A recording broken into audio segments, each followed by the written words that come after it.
Hi, welcome to Q&A with C&A. I'm your host, Logan, and I'm joined this morning by Jodi Santillo, who's the Chief Operating Officer of Child and Adolescent Behavioral Health. So thank you for joining me this morning, Jodi. Thank you, Logan. Thanks for having me. So I believe that you've been on this show before and were interviewed by Kyle. And why don't you refresh our audience a little bit about who you are, what your job is, how long you've been there, stuff like that. Okay. So I have a master's degree in community counseling from Kent State, and I've been in the mental health field since 1992 with child and adolescent since 99 in various roles. What were some of your other roles that you've had besides Chief Operations Officer? When I first joined the agency, I came on board as a school-based therapist. We have a huge school-based program where we contract with schools. So I did the school-based therapy for a while. I've done supervision. I ran our case management program, and I was the assistant clinical officer. I've also overseen many of the programs like the school-based one and the transitional one. So you've just been steadily working your way up. Yeah. That's it. So now that you're the big dog, the COO. I'm number two. Number two. Since you're the COO of the organization now, what are some of your roles and responsibilities specifically with your current role? So I oversee all the day-to-day operations, all the buildings, all the building contents. Oh, Exactly. It's a big job. And also in charge of staffing.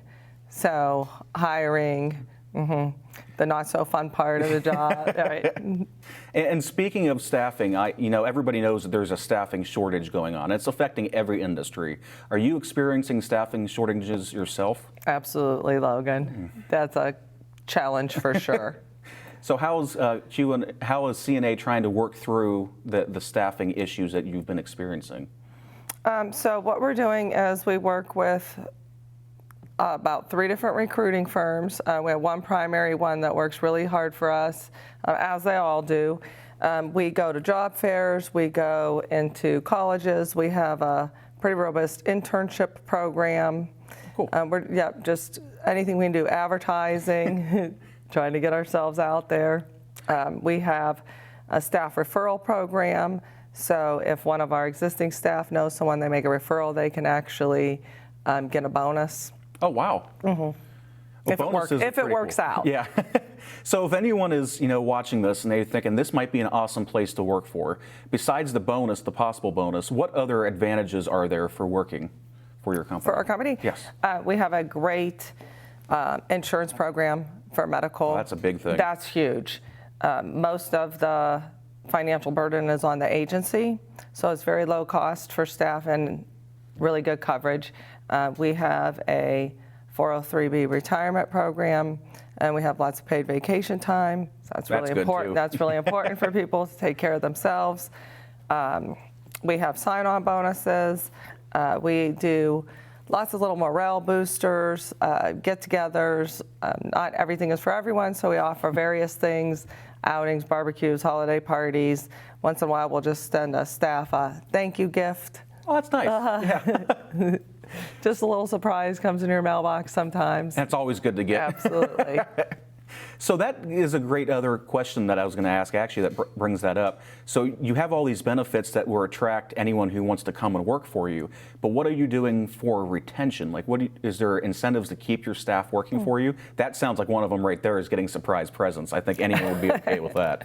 Yeah, surprise presents and swag are always good. Those are the big ones. We also do retention bonuses. So if you agree to stay with us, we'll give you a bonus.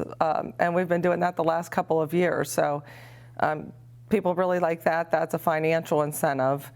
And then in addition to some of the other things that show up in your mailbox sometimes are like a financial gift card for a coffee or lunch. The small things sometimes the most appreciated. The small things and then the big annual retention bonus. Yeah. We're also doing annual increases, just different things like that, different approaches. And speaking of your staff, I think something else that's important to touch on, you're dealing constantly with people who are having mental health issues and crises. So self-care is important not just for the people that you're counseling, but also for your staff as well. Absolutely. And so in order to encourage staff, we have discounted Y memberships, and we also have discounted yoga classes they can attend. So we strongly encourage people also to use their paid time off, take care of themselves. Some of the gifts we give, we like to make them around self-care. I'm sure that goes a long way, too. That's right. Well, is there anything else that you think you want to speak to your viewers about this morning? Whether it's about the organization or if they're interested in getting a job with you, where they should go? If anybody is interested in applying, we strongly encourage you. We'll entertain new graduates as well as experienced people. You can apply at recruiting@childandadolescent.org. Child and Adolescent Behavioral Health. If anybody can't remember all that, I would say go to the Child and Adolescent Behavioral Health website. There's a link, and you can apply right online. Hey, well, thank you for joining me this morning, Jodi, and thank you for watching Q&A with C&A.